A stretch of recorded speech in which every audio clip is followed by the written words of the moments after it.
Election झाल्या वंचित बहुजन आघाडीच्या राज्य कमिटीच्या, तर राज्य कमिटीचे असणारे अध्यक्ष म्हणून जे निवडून आले ते राजेंद्र पातोडे, आजची जी बैठक झाली त्या बैठकीला उपस्थित होते नागोराव पांचाळ, ॲडव्होकेट अरुण जाधव, जीतरत्न पटाईत, डॉक्टर चित्रा पुरे, त्याच्याचबरोबर सर्वजित बनसोडे, प्रशांत इंगोले, उत्तम वंशिव, सारंग थोरात, ज्ञानेश्वर कवटेकर, कृष्णा देशमुख, दीपक डोके आणि आजच्या मीटिंगमध्ये प्राध्यापक सोमनाथ साळुंके यांना महासचिव म्हणून नेमण्यात आलेलं आहे. उरलेली कमिटी ही नंतर निवडल्या जाईल अशी परिस्थिती आहे. आजच एक काही दिवसापूर्वी आलेली जी बातमी आहे की आपण 2017 या वर्षी फक्त साखर इम्पोर्ट केली, म्हणजे रॉ शुगर इम्पोर्ट केली. याच्या अगोदर आपण असणारं साखर ही एक्सपोर्ट करत होतो, सरप्लस होती. परंतु या सरकारचं नियोजन नसल्यामुळे कुठल्याच पद्धतीचं नियोजन नाही, फक्त कमवणं एवढाच अजेंडा असल्यामुळे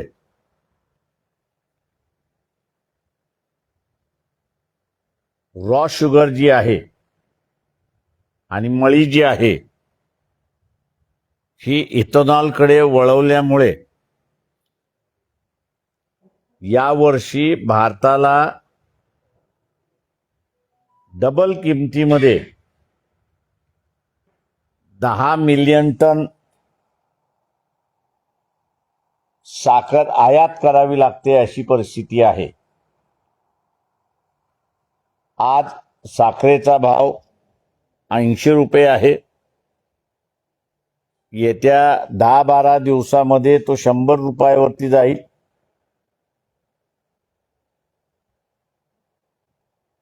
मोदक आता गोड लागण्याच्या ऐवजी कडू लागायला सुरुवात होतील अशी परिस्थिती आहे.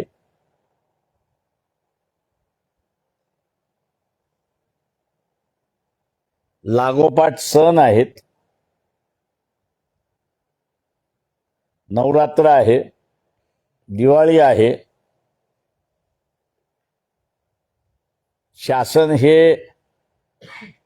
आम्ही धर्माने हिंदू आहोत असं म्हणतात आणि धर्माचं आम्ही संरक्षण करतो असं गाजावाजा करतायत. परंतु धर्म पाळत असताना सण हा सुद्धा एक अविभाज्य भाग आहे.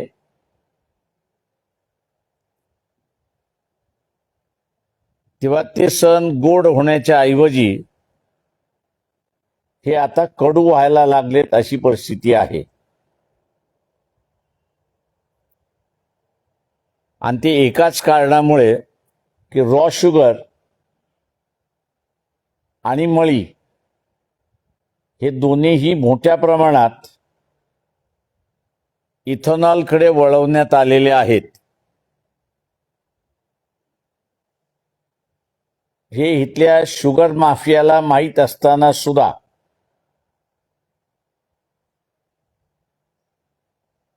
ही शुगर माफिया शांततेने बसले. कारण का त्यांच्या लक्षात आलं की एवढ्या मोठ्या प्रमाणात रॉ शुगर आणि इथेनॉल करण्यासाठी गेलं तर भारताला लागणारी साखर ह्याच्यामध्ये शॉर्टफॉल होणार आहे. महाराष्ट्र हा 30% साखर देशाची प्रोड्यूस करतो, तेव्हा ह्या शुगर माफियाने एकदम साखरेचे भाव वाढवले आणि ते अजून वाढवतील अशी परिस्थिती आहे.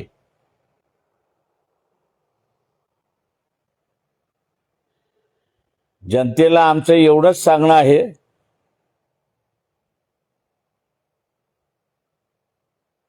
ही परिस्थिती नियंत्रणाखाली आणायची असेल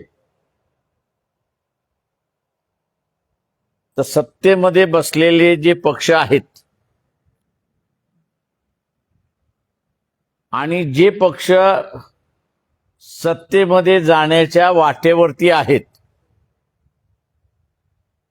अशा पक्षांचे जिल्हा अध्यक्ष,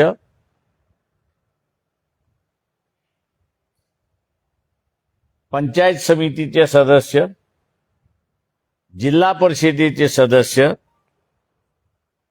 नगरपालिकेमधले निवडून आलेले सदस्य, आमदार खासदार यांच्या घरासमोर धरणं धरल्याशिवाय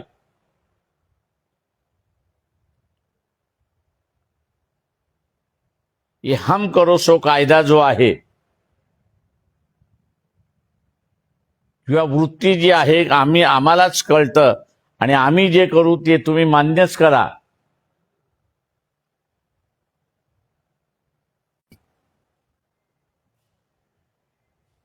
आणि म्हणून रोखठोक भूमिका आम्ही त्या ठिकाणी घेऊ शकतो.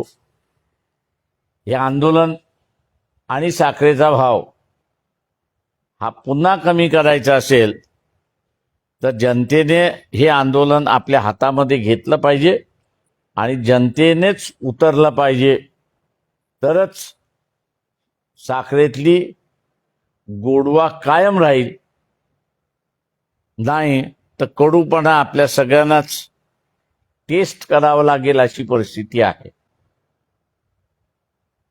आपण आता विचारा.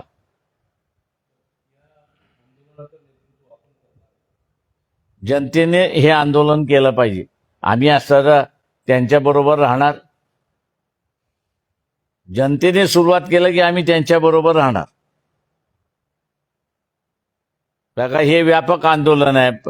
पंचायत समिती सदस्य आहे, जिल्हा परिषद सदस्य आहे, नगरपालिकेचा सदस्य आहे, महानगरपालिकेचा सदस्य आहे, आमदार आहे, खासदार आहे, या सगळ्यांच्या घरासमोर तुम्हाला निदर्शनं केल्याशिवाय आत्ता गत्यंतर नाही.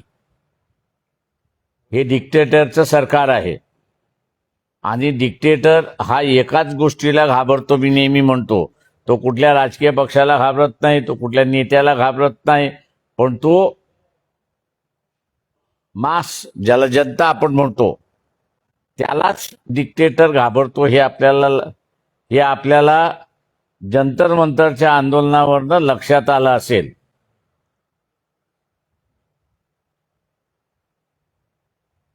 सरकारने सामान्य जनतेला प्रत्येक गोष्टीसाठी लाईनीमध्ये उभं करून टाकलेलं आहे, ताकी त्यांच्या या योजनेकडे कुठेही त्यांचं लक्ष जाऊ नये. आणि प्रत्येक गोष्टीला केवायसी करा, राशन कार्ड असेल, गॅस असेल, लाडकी बहीण असेल, अर्ध तिकीट असेल, याची विभागणी केलेली असताना आता सर्वसामान्य जनता परत या गोष्टीकडे कसं लक्ष देईल? प्रत्येक गोष्टीला लाईनीमध्ये उभा करून टाकलेलं आहे. हो, मान्य आहे ना तुमचं की त्यांनी प्रत्येक गोष्टीला लाईनीमध्ये उभं राहिलेलं आहे. पण इथे असणारा आज साखर आहे, उद्या अजून काहीतरी होईल. हे माफियाचं सरकार आहे. जेव्हा माफिया काय प्लॅनिंग करतो काय कोणाला माहिती. त्यांनी प्लॅनिंग करून बाहेर काढलं की आपल्याला कळतं की हा प्लॅनिंग हे ज्यांचं झालं. तुमचं म्हणणं बरोबर आहे की त्यांनी सगळ्याच गोष्टीला असताना रजिस्ट्रेशन केलेलं आहे.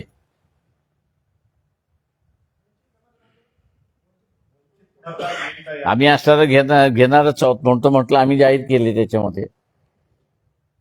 T20 लॉन्च करताना त्यांनी सांगितलं की पेट्रोलचे भाव कमी होतील, मात्र इकडे बघितलं तर साखरेचंही निर्यात वाढली, त्याचे भाव वाढले आणि पेट्रोलचे भाव जसे तसे आहेत.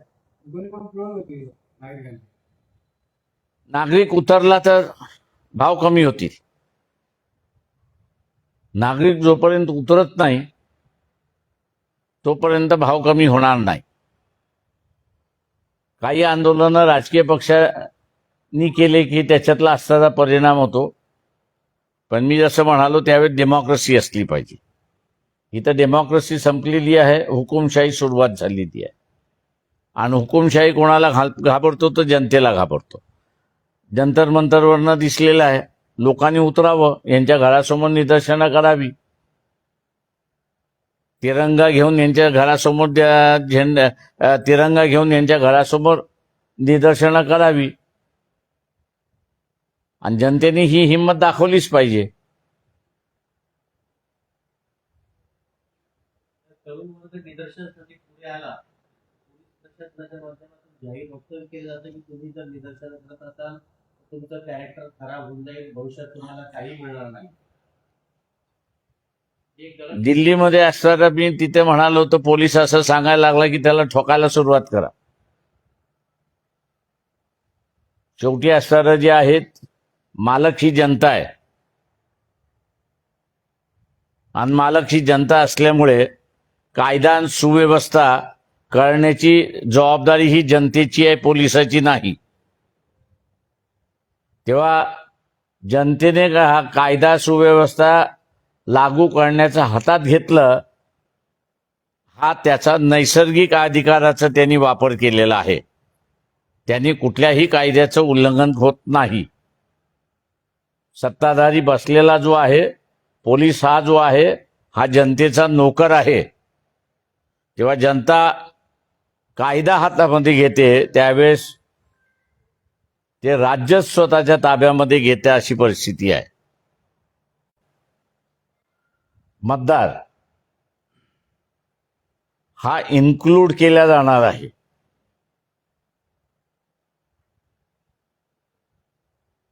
आणि 2,10,000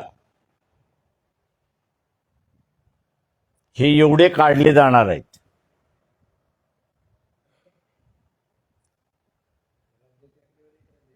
हे राज्याची आकडेवारी देतोय, महाराष्ट्राची. तुम्हाला तेलंगणा पाहिजे ते तेलंगणाही देतो. साखरेचे भाव उधारले त्यामुळे पुढे शेतकऱ्यांना उसाला चांगला भाव मिळेल. अजिबात नाही. बहुजन आघाडीची त्याबाबतची भूमिका काय? कारण आमचं असं म्हणणं असं आहे की सवर्णामध्ये सुद्धा वर्गीकरण आलं पाहिजे.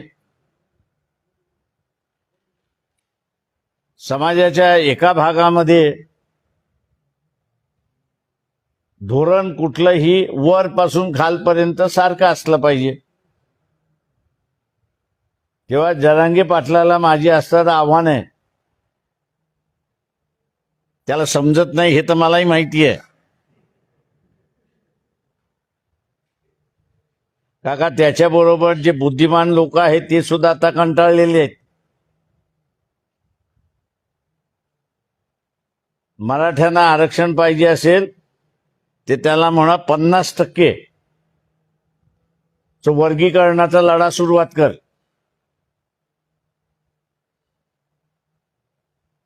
त्यांनी 50% मध्ये लढा सुरुवात केला.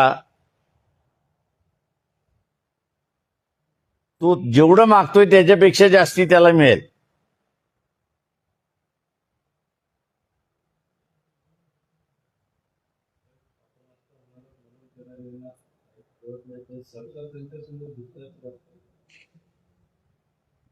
चुकतंय का? जर राणीशाही सोडली तर त्याची जी काही खाऊन पिऊन सुखीची अवस्था होती ती संपली. एका कुटुंबाचे 4 कुटुंब झाले. ते एका कुटुंबाचे 4 कुटुंब झाल्यानंतर 15 एकर असणारी जमीन ही काही 4 पट वाढली नाही ना, ती 4 पट कमी झाली. त्याच्यामुळे समृद्धी जी होती ती कमी झाली.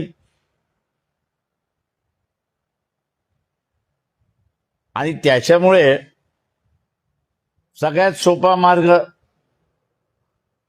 इथल्या राजकीयांना आरक्षण मागा, म्हणजे तुझे प्रश्न सुटतील.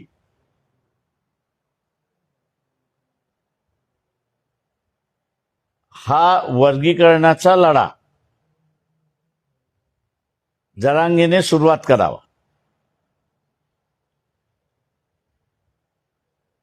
त्यांना फायदाच फायदा आहे. एससी मध्ये उपवर्गीकरणाचे लढे सुद्धा इकडे समाजाचे समाजाचे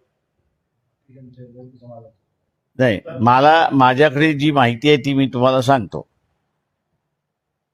मातंग समाज हा ह्या प्रश्नावरती एकटा पडलाय. वाल्मिकी असेल, होलार आहे, चर्मकार आहे, यांच्या समाजाच्या बैठका होऊन आमचा वर्गीकरणाला विरोध आहे ही त्यांची भूमिका आहे. मातंग समाजाची भूमिका ही आहे की वर्गीकरण झालं पाहिजे. त्याच्यामध्ये हा सगळा प्रश्न अडकलेला आहे. तेव्हा आम्ही म्हणतो की हा प्रश्नाचा तोडगाच काढायचा असेल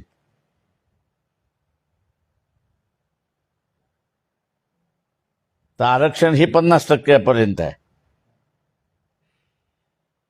उरलेलं 50% जनरल आहे. त्या जनरलमध्ये सुद्धा हा वर्गीकरणाच्या माध्यमातून न्याय मिळतो. म्हणजे जरांगे दोन्ही बाजूने तबले वाजवायला मोकळा झाला. ओबीसीच्या बाजूने सुद्धा आणि जनरल ह्याच्यामध्ये सुद्धा. म्हणून मगाशी म्हटलं त्याला समजलं तो इथला हिरो.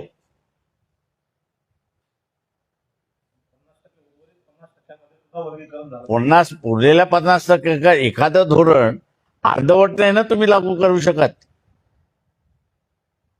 आता जसं मी म्हणालो की एससी मध्येच ट्रायबल तर विरोधातच आहे पूर्णपणे वर्गीकरणाच्या. एससी मध्येच उघड भांडणं तुम्हाला दिसायला लागली. मातंगांचे मोर्चे निघतात, ते म्हणतात वर्गीकरण झालं पाहिजे. होलारांचे निघाले ते म्हणतात विरोध. वाल्मिकीचे निघाले की ते म्हणतात विरोध. चर्मकाराचे मिळाले ते म्हणतात विरोध. त्याच्यामुळे एकसारखं धोरण जर आलं, जसं आरक्षणाच्या 50%ला धोरण आलं, तसं खुल्या वर्गातल्या 50%ला हेच धोरण लागलं वर्गीकरणाचं, तर भांडणच मिटून जातं.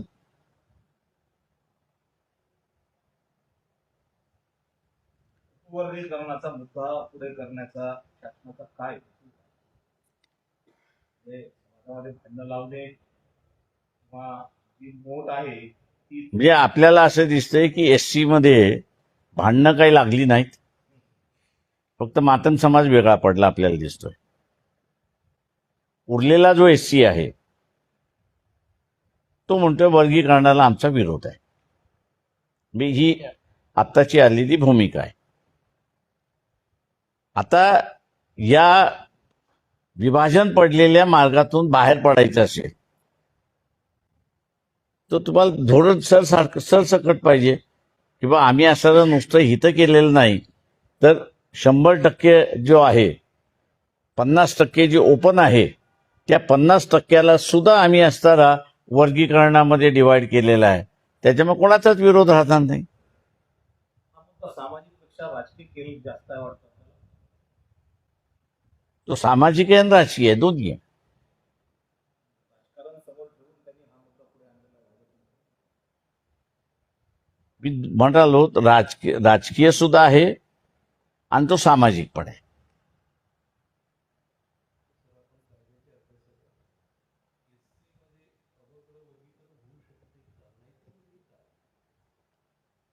मी मागेही म्हणालो होतो की गवईंनी दिलेला निर्णय पूर्णपणे, गवई आणि चंद्रचूडने दिलेला निर्णय पूर्णपणे बेकायदेशीर आहे. वर्गीकरण करायचं की न करायचं हा अधिकार पूर्णपणे पार्लमेंटला आहे.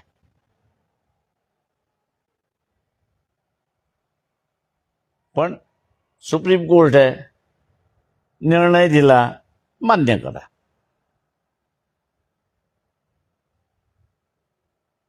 आता मान्य करत असताना लोक समोर आले, काही जण म्हणाले आम्ही वर्गीकरणाच्या बाजूने आहोत, काही जण म्हणाले की आम्ही वर्गीकरणाच्या विरोधात आहोत. आता त्याच्यातून मार्ग काढायचा असेल तर 100% वर्गीकरण झालं पाहिजे तुम्हाला. आता मग एक पॉलिसी म्हणून होती ती.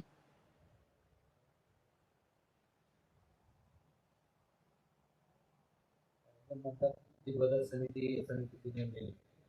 बदल समिती जी आहे ती वरती येतात. नंतर समिती बेकायदेशीर आहे. अख्खं निर्णयच मी ज्यावेळेस म्हणतोय बेकायदेशीर आहे, तेव्हा हे फांद्या कुठं घे विचारायला लागलाय तुम्ही. नाही त्याने जी झाडच बेकायदेशीर म्हटल्यानंतर फांदी सुद्धा बेकायदेशीरच झाली ना.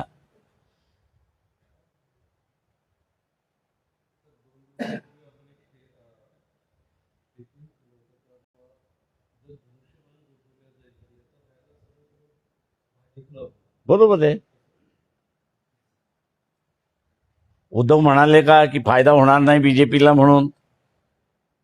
एकनाथ शिंदे असं म्हणाले का की गोठवलं तर फायदा बीजेपीला होणार नाही म्हणून? वस्तुस्थिती आहे, त्यांना फायदा होणारच आहे. तो भगदड मागणारच आहे. शिंदेचा पर्याय भाजपच राहणार आहे. दोघांनाही भाजपारी आहे.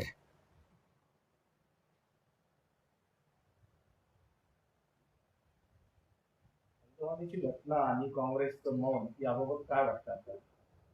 कशाबद्दल? उत्तराखंडमधल्या हिंदुत्वाची घटना आणि काँग्रेसचं मौन याबाबत काय वाटतं? काँग्रेसने माझ्या अंदाजानं महात्मा गांधीचा सल्ला मान्य केला पाहिजे.